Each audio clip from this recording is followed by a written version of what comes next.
Selamat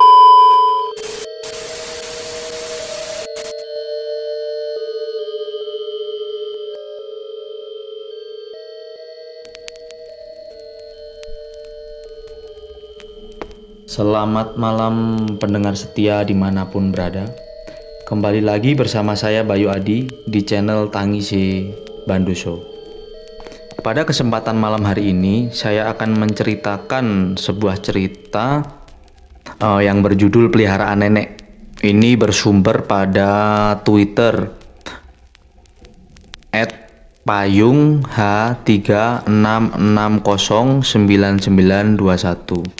Lanjut ya, kita dengarkan ceritanya.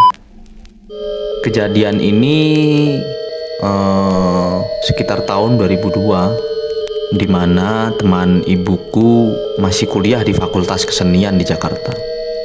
Sedikit latar belakang, teman ibuku, sebut saja namanya Ambar. Dia memang kenal sama ibuku karena waktu tahun 2016 ada workshop membatik. Jadilah ibuku bertemu dan kenal Ambar ini. Akhirnya berteman sampai sekarang. Karena Ambar merasa sudah dekat dengan ibuku, akhirnya Ambar suka sharing apapun itu, termasuk hal pribadi, termasuk cerita absurd di hidupnya.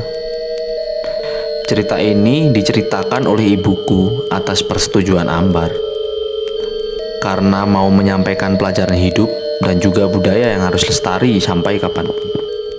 Kita mulai saja ya. Ini dari sudut pandang Ambar.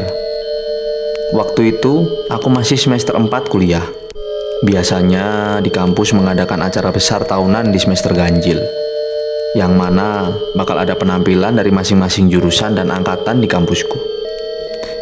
Acara itu bakal diadakan di awal semester depan. Aku tertarik mau ikut perform di pentas itu, karena aku belum pernah sama sekali perform di acara kampus.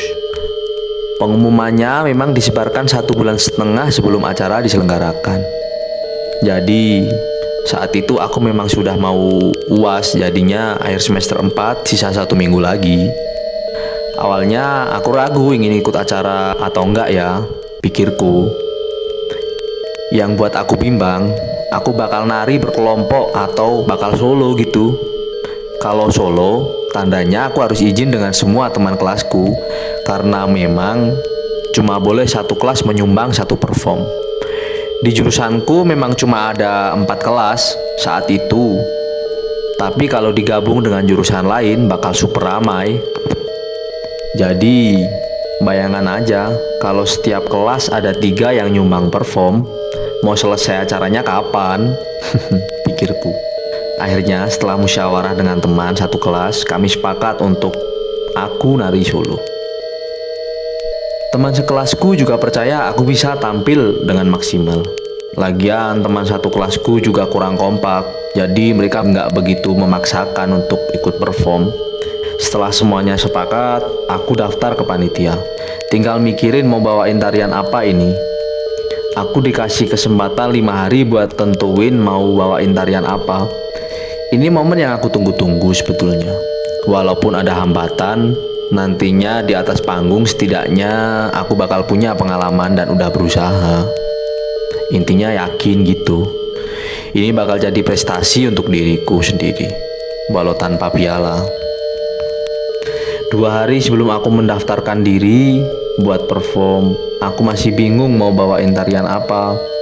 Akhirnya terlintaslah di pikiranku kalau aku bawain satu tarian dari desaku saja. Dan sedikit latar belakang juga mengapa aku memilih menari tarian daerah asal desaku, karena nenekku adalah seorang penari juga. Ia juga kenapa aku ambil jurusan seni tari.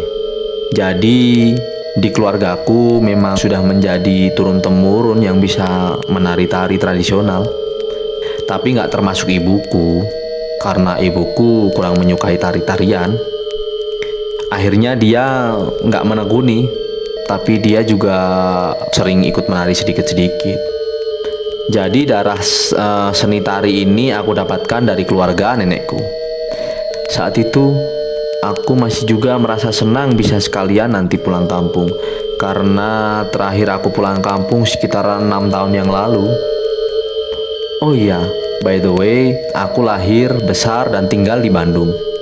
Karena ayahku punya tugas tepat di Bandung, tapi orang tuaku dan nenek kakek keduanya asli Jawa, bagian selatan. Jadi, aku orang apa dong? Ya orang Jawa Tengah lah, tapi tinggal di Bandung. Aku ke Jakarta untuk kuliah saja. Siang itu, aku udah kepikiran selalu mau pulang kampung dan refreshing. Aku semangat ke kampus, ketemu sama beberapa panitia pendaftaran pentas. Akhirnya aku fix membawakan tarian pilihanku itu. Waktu itu aku betul-betul gak merasa bakal ada hambatan apapun. Malamnya aku cerita ke teman dekatku masa SMA. Kita mahasiswi di kampus yang sama dan juga jurusan yang sama. Nama temanku Ratih.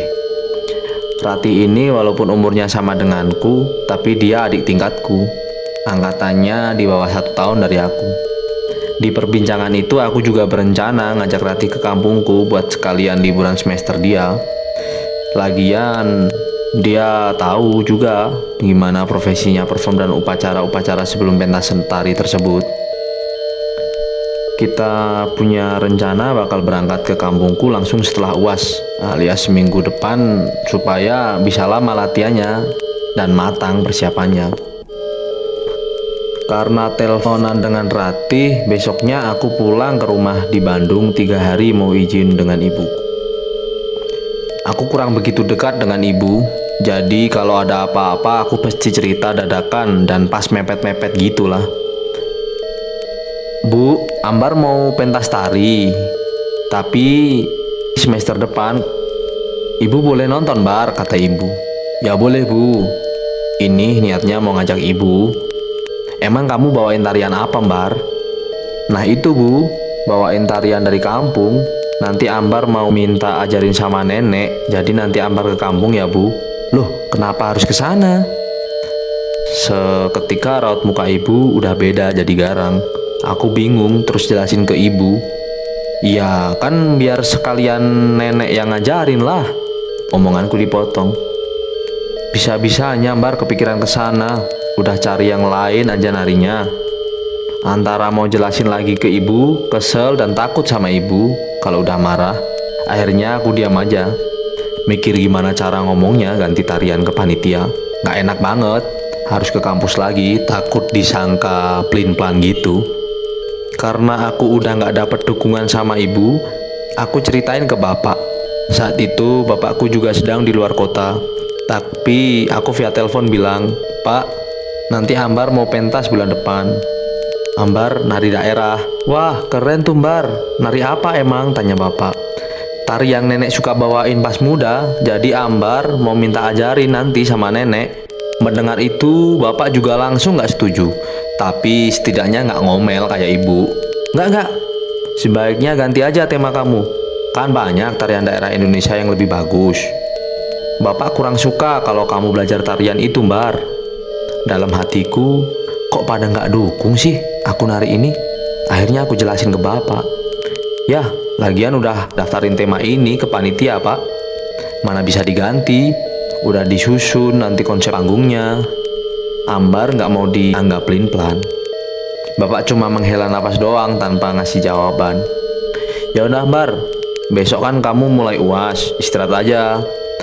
Tanya lagi nanti sama ibu. Bapak udah jelasin ke kamu bapak gak suka nari tarian itu ya. Bapak tutup ya Ambar. Assalamualaikum. Waalaikumsalam, jawab Ambar. Udah capek ngerayu tetap gak dibolehin. Udahlah, aku akhirnya tetap nekat dan bohong sama kedua orang tuaku.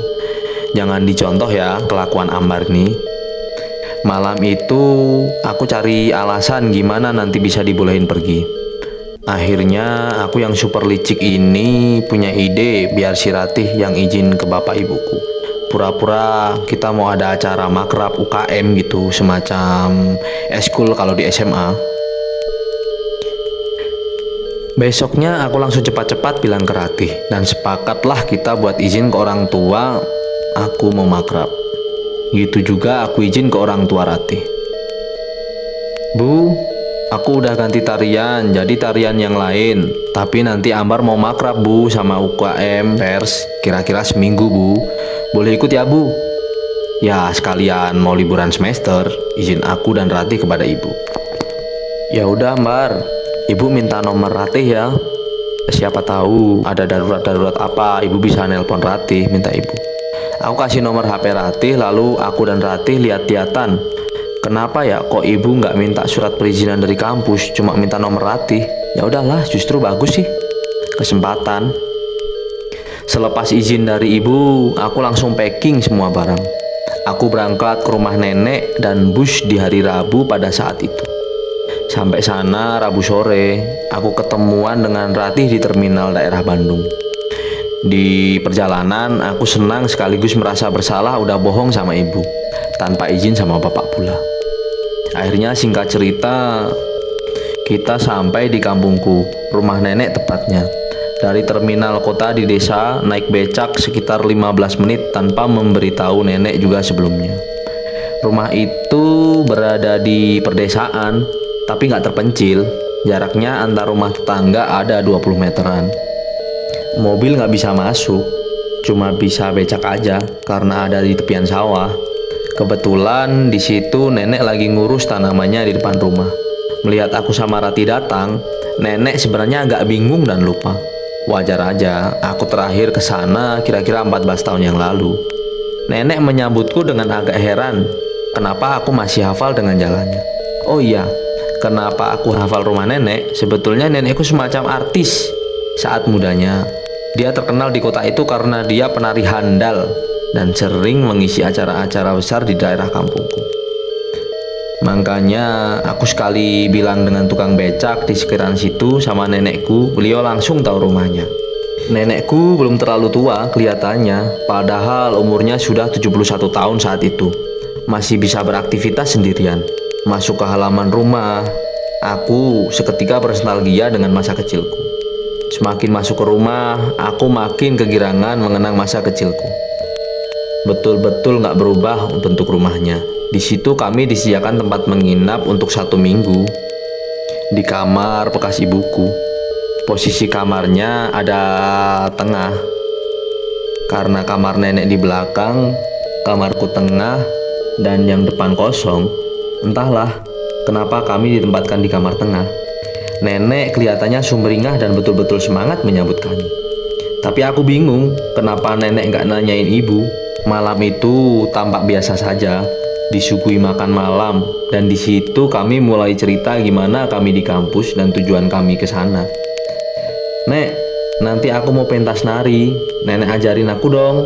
Aku seminggu di sini niatnya, kataku. Wah, boleh. Sama kamu juga ya, Nduk? Tanya nenek ke Ratih. Enggak, Mbah. Aku mau lihat prosesnya aja, hehe. Oh, ya wes. Tapi boleh juga ikut latihan loh. Besok kita beresin kamar depan, kita latihan di situ aja, lebih luas, ajak nenek. Kami sepakat di situ. Besok pagi sekitar jam 10 mulai latihan. Tapi sebelumnya nanti subuh aku mau diajak sama nenek ke suatu tempat. Hanya aku, Ratih nggak ikut. Katanya aku harus dikuatkan supaya nanti prosesnya tanpa hambatan. Aku setuju aja waktu itu. Waktu lagi enak tidur, betul aja nenek ke kamarku. Pakai pakaian rapi, persis kayak orang mau manggung. Sanggul dan selendangnya udah rapi.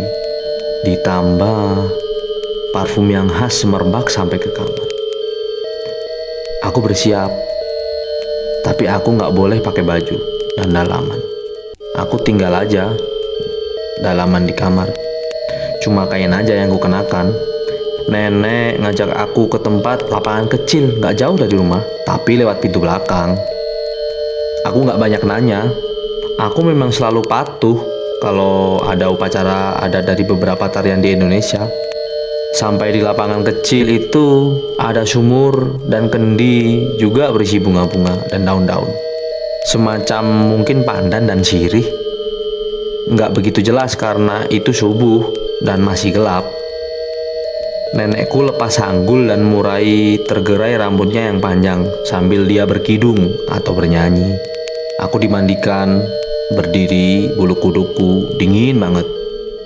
Air berasa mengalir dari atas ubun-ubun sampai ke mata kaki. Seger banget airnya. disiram-siram tanpa sabun, dan udah selesai.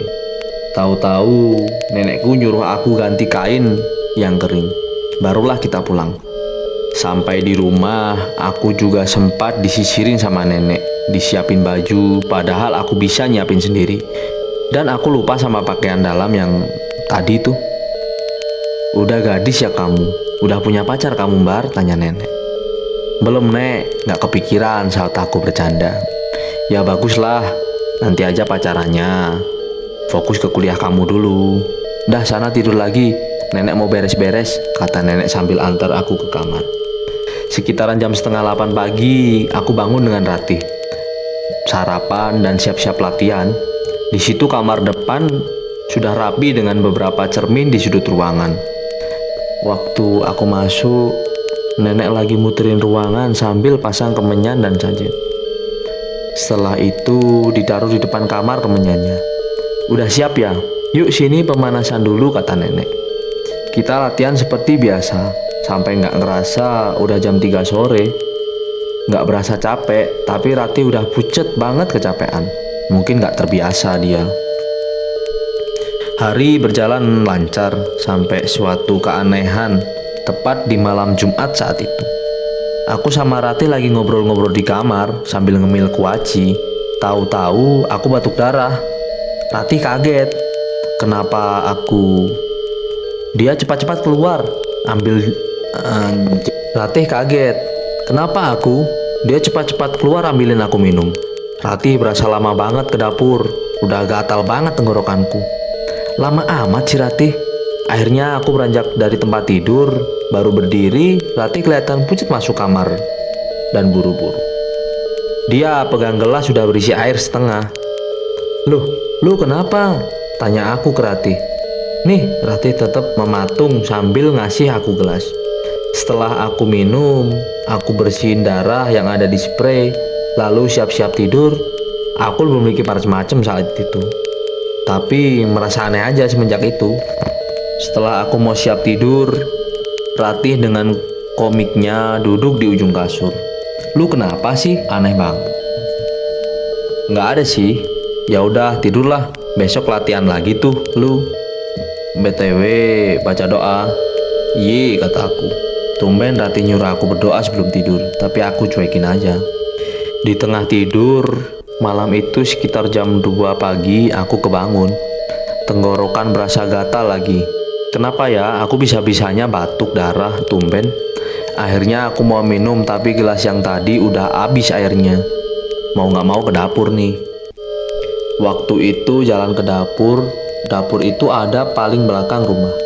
Jadi aku harus lewatin kamar nenekku. Waktu lewat, aku agak heran ada gerakan di dalam kamar karena pintunya terbuka dikit. Masa iya nenek jam segini belum tidur? Apalagi sholat ya? Ya udahlah, aku lanjut lagi ke dapur. Waktu ambil air, aku dengar ada suara orang potong kayu di halaman belakang. Buk, buk, buk. Siapa yang potong kayu malam-malam gini? Aku intip dari jendela, ternyata itu nenek. Ngapain lagi sih? Udah malam, kenapa nggak besok aja? Tapi siapa yang di kamar dong? Akhirnya aku beraniin diri ngintip. Tanpa ada rasa takut juga sih, tapi berasa nggak sopan aja. Betul, di situ nggak ada siapa-siapa. Aku lihat kamar nenek remang-remang, wangi kemenyan, foto kakek yang sudah meninggal. Tentram, masa tua dalam hati. Waktu itu, waktu aku menuju kasur, aku ngerasa nyandung sesuatu. Itu berupa tampah, baskom anyaman gitu. Isinya ada ayam mentah, bunga-bunga, buah, dan beberapa benda asing lainnya. Aku gak mikir itu sajen, karena sajen itu biasa aku lihat gak gitu. Waktu aku geser lagi tampahnya, aku lihat ada foto anak kecil, rambut dan celana dalam perempuan. Aku kaget mampus. Itu celana dalamku. Tapi ini siapa? Siapa di foto ini? Awalnya aku bertanya-tanya, tapi aku sadar itu aku waktu kecil.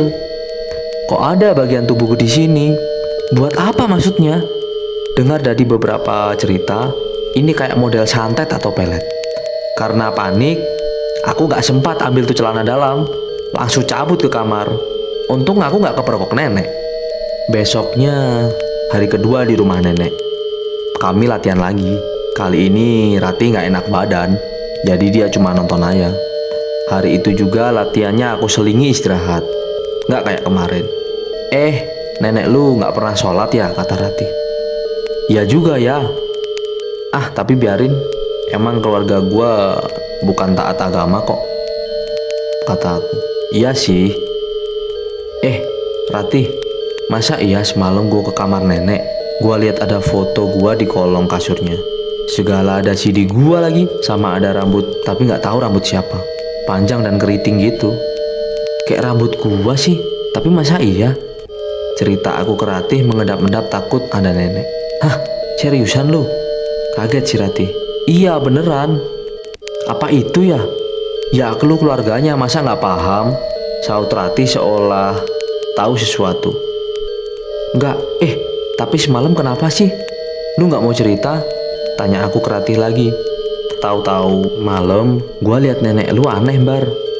Belum selesai cerita, tahu-tahu nenek udah dateng bawain teh hangat. Minum ini biar kuat kayak nenek nih. Makasih mbah, kata Rati. Waktu baru minum seteguk, Rati batuk hampir muntah dan nunjukin muka nggak enak gitu. Kenapa Rati?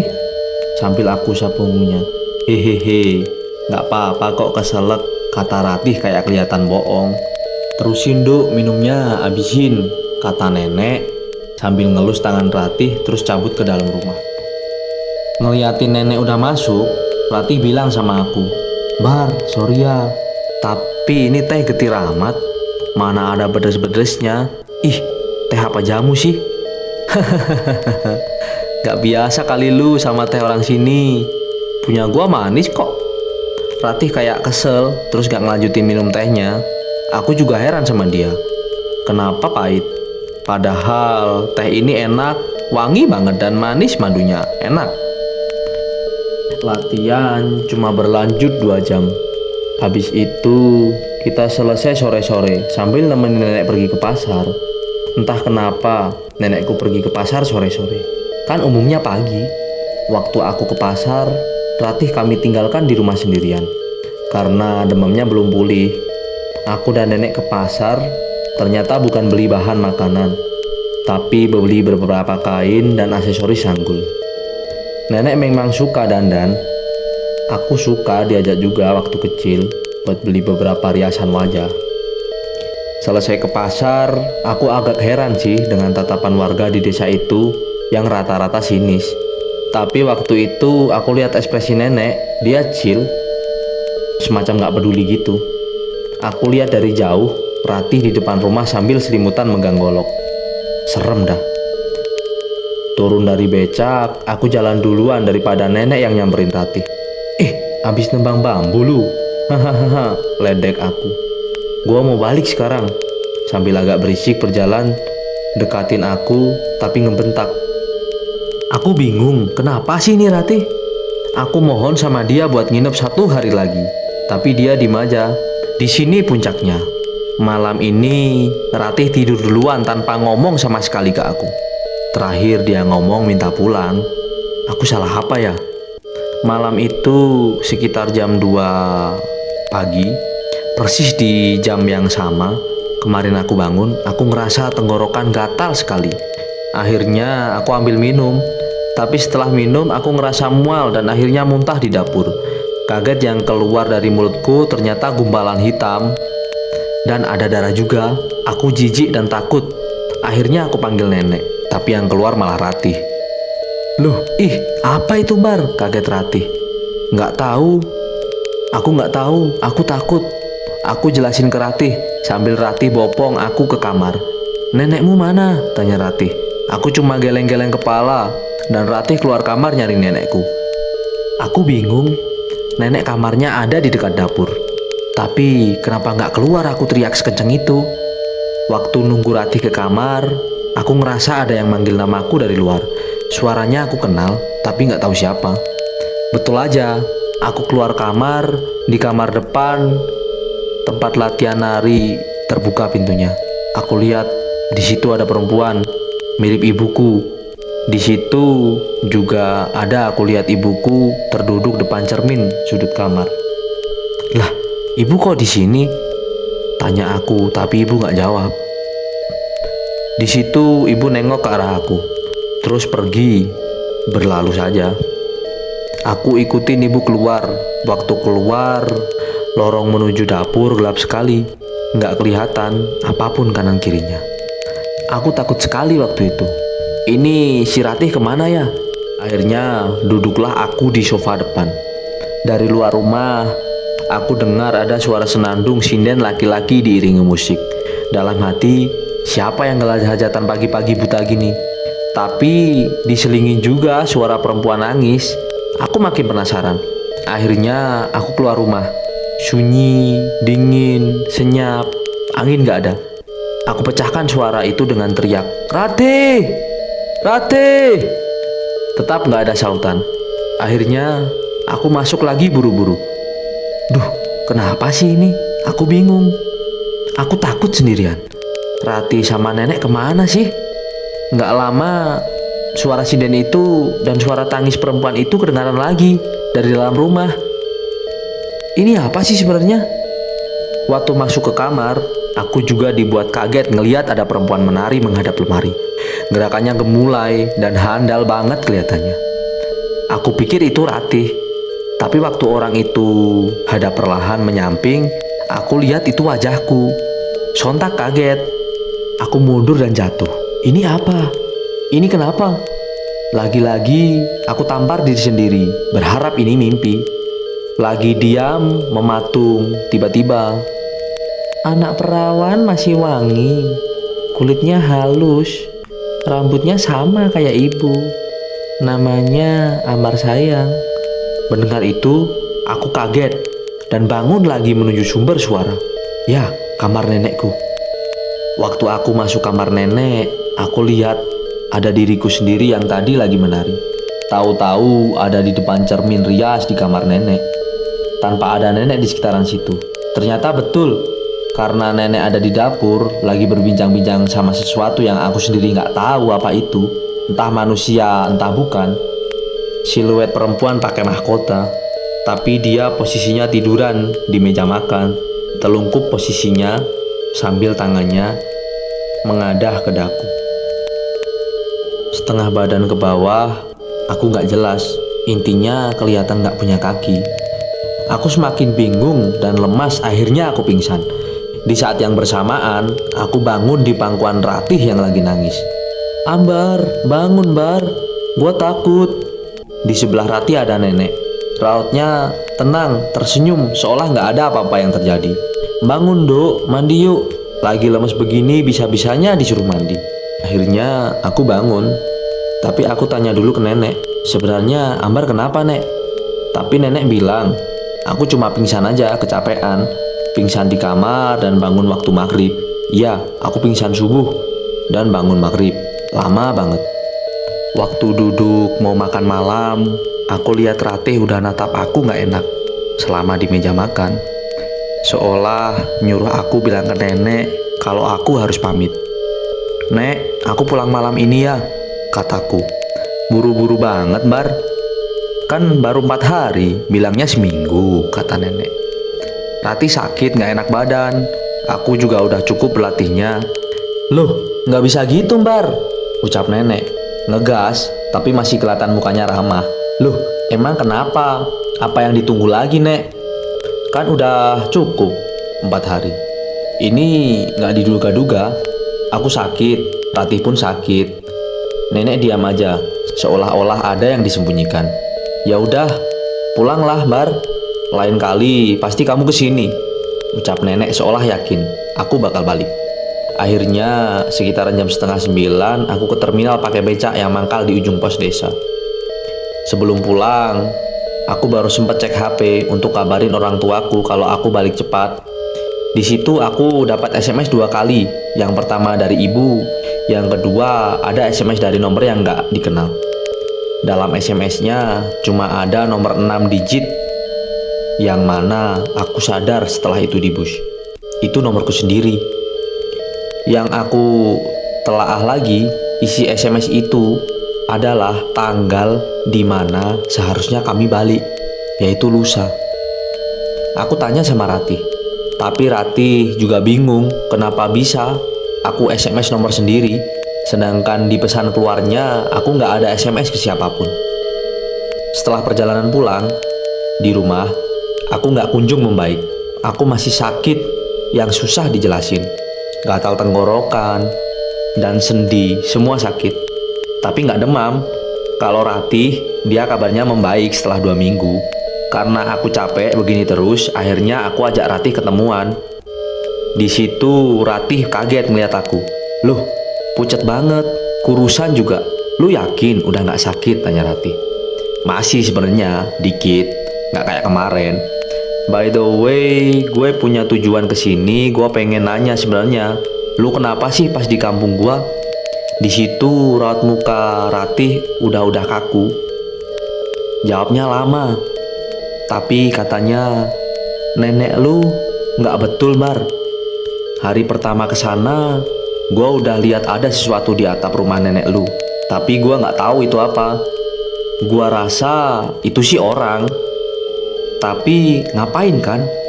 Di hari kedua, waktu gua ambilin lu minum, gua lihat nenek lu gelagatnya aneh di kamar. Terus gua lihat ada ibu lu di sofa, lagi duduk liatin gua. Habis itu dia kayak ngeludah. Tapi Bar, ibu lu dipocongin. Makanya gua lari.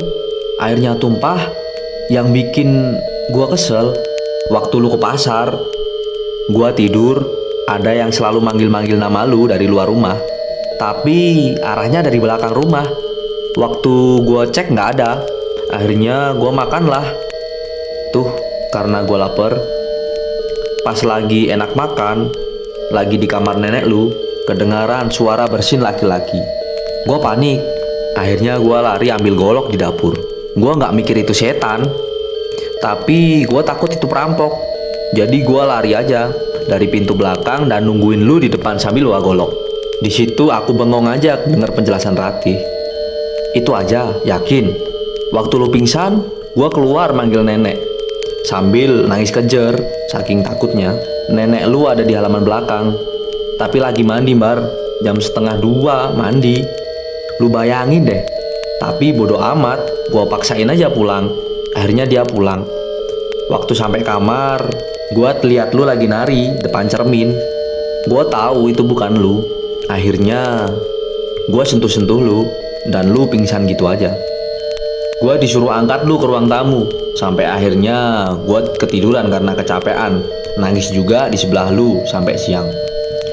Sorenya mbah lu entah di mana. Baru balik dan tanpa ngerasa panik sedikit pun. Akhirnya gak lama lu bangun. Dengar penjelasan Ratih yang jauh beda sama yang aku alamin, aku betul-betul lemes dan kaget. Aku pun ceritain balik apa yang aku rasain. Ratih juga kaget banget. Dan kita yakin kalau saat itu aku udah bukan di dunia ini. Tapi apa? Itu mimpi? Kayaknya bukan. Karena tamparan dari diriku sendiri berasa banget. Pulang dari pertemuan sama Ratih, aku mau beraniin diri tanya ke ibu. Bu, sebenarnya nenek kenapa sih? Kok Ambar gak boleh ketemu? Ibuku diam lama banget. Akhirnya aku tinggalin pergi ke kamar. Tapi waktu mau tidur, ibu ke kamarku basa-basi. Tanyain nenek kenapa. Kamu pengen banget ketemu? Iya bu, kamu udah dewasa. Udah saatnya kamu tahu nenek itu bukan orang baik. Kenapa ibu betul-betul gak mau ajak kamu kenal dia? Bahkan ibu sendiri pun ngeri ketemu dia. Karena dia selalu cari pewaris peliharaannya, Bar. Waktu ibu muda, ibu dipaksa ikut sanggar. Tapi ibu tahu tujuan dia apa. Ibu gak mau jadi pewaris apapun itu aliran dia. Kamu tahu kan foto kakek di kamar nenek? Itu bukan kakek. Kakek kandungmu sebetulnya masih hidup. Tapi waktu ibu remaja, dia pergi ninggalin nenek. Udah ibu ingatkan sama nenek, jadi orang biasa aja. Jangan demi ketenaran, kecantikan, dan kepuasan dunia rela berbuat yang merugikan orang. Dia sudah banyak menikah, Bar. Setelah ibu merantau ke Bandung, dia udah menikah dengan 3 laki-laki.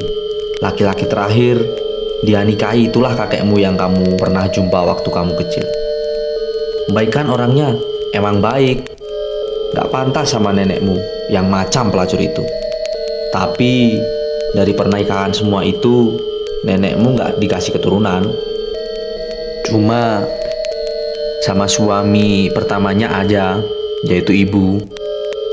Ibu gak tahu alasan kenapa gak punya anak. Dan rata-rata kakekmu itu meninggal dengan gak wajar. Sebetulnya nenek kamu udah mau taubat semenjak menikah dengan kakekmu yang terakhir. Tapi karena kakekmu udah meninggal duluan, akhirnya nenekmu berulah lagi. Kamu ingat, dulu terakhir ke sana, kamu ibu ajak pulang paksa. Karena dia minta kamu yang dia harap mau jadi pewaris peliharaannya atau apalah itu. Karena ibu udah membantah dari muda, ibu nggak mau jadi boneka nenek. Ibu punya pendirian yang kuat, dan ibu juga mau punya kehidupan normal. Dulu waktu tinggal sama nenek, sering ada perempuan entah siapa dia. Kadang ada, kadang pergi di rumah itu. Orangnya cantik, tapi ibu nggak yakin dia manusia. Dia semacam lumpuh. Suka duduk di atas meja makan. Nenek kamu lebih perhatian ke dia daripada ibu. Makanya ibu sebut itu peliharaan nenek. Mendengar penjelasan itu, aku syok. Apa yang diceritakan ibu sudah aku lihat dengan mata kepalaku sendiri. Dan kebenarannya betul-betul cocok sama yang aku alami. Gak bisa berkata, tapi nasi sudah menjadi bubur. Aku yang polos dan bodoh ini bisa-bisanya melawan orang tua kemarin dan mementingkan ego. Singkat cerita, hari itu pentas seni. Aku sudah siap gladi bersih. Walaupun lutut dan sendiku berasa kaku, tapi aku tetap paksain seolah nggak pernah terjadi apa-apa. Riasanku sudah rapi dan beres. Ratih menyemangati aku,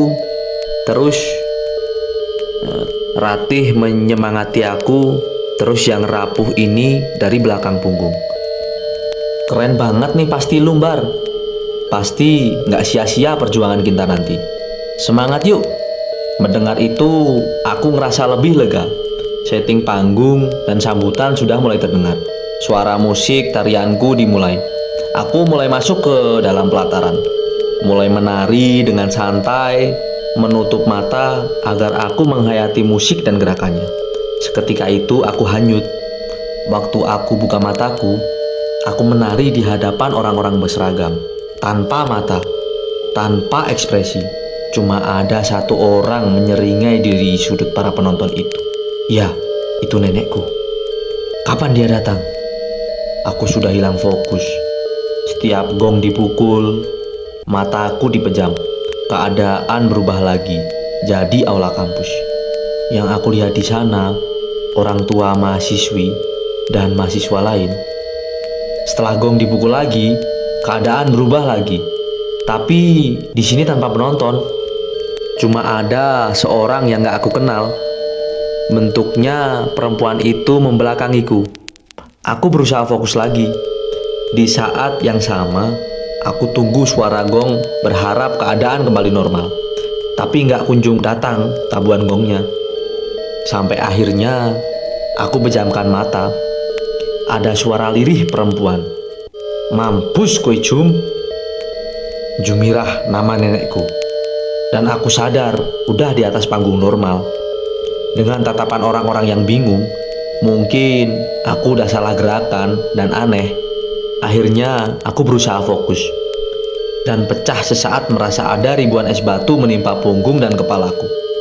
Aku jatuh dan disitulah aku gak ingat apapun. Kebangun di antara kerumunan teman-temanku dari guru kesehatan. Di sebelahku ada penabuh gendang dan Ratih. Aku tadi kenapa? Kamu kesurupan, Bar. Kok tarian kamu jadi kasar? Semua orang kecewa sama kamu. Aku pun malu. Kenapa kamu entak-entakan kaki di panggung? Orang pada takut loh. Setelah Ratih jelasin, dia pergi. Tinggal aku, petugas, penabuh gendang tadi. Mbak, Kalau bisa, habis ini ruqyah atau ke orang pintar ya. Ini bahaya. Bisa jadi nanti Mbak nggak pernah nikah dan punya anak. Nggak apa-apa Mbak, ini bisa selesai. Makanya menari itu tujuannya untuk keindahan dan menyampaikan pesan. Tapi Mbak punya tujuan lain di sini. Dah, habiskan tehnya. Saya pamit ke depan dulu. Aku bingung juga maksudnya, tapi aku iyakan aja. Acara jadi kacau dan aku betul-betul malu sama teman sekelasku. Aku nggak profesional. Orang tuaku juga pada saat itu datang telat. Untung, tapi tetap Rati bocorin semua yang terjadi. Ibuku marah besar, tapi bapak yang tetap tenangin aku gimana pun itu. Aku diruqyah dan ke orang pintar. Akhirnya 2 hari setelah itu kondisiku membaik. Sendi-sendi nggak berasa sakit. Dan aku udah mulai doyan makan, nggak kurus lagi. Nenekku gimana? Sebulan setelah kejadian itu nenekku meninggal gantung diri. Kata orang kampung sekitar, nenek dibunuh orang karena menurut warga ada yang janggal di kematian nenek. Tapi sampai sekarang nggak ada yang tahu siapa yang membunuh nenek. Aku sedih dengernya, tapi ibu dan bapak puas. Aku sempat balik lagi ke desa untuk mengurus pemakaman nenek. Aku tetap jadi orang yang pemaaf dan penurut di segala tuntutan. Makanya aku tetap kasihan sama nenek walaupun nenek udah berusaha mengambil jiwaku. Terima kasih telah mendengarkan cerita malam yang telah saya ceritakan. Semoga Anda tidur nyenyak malam ini.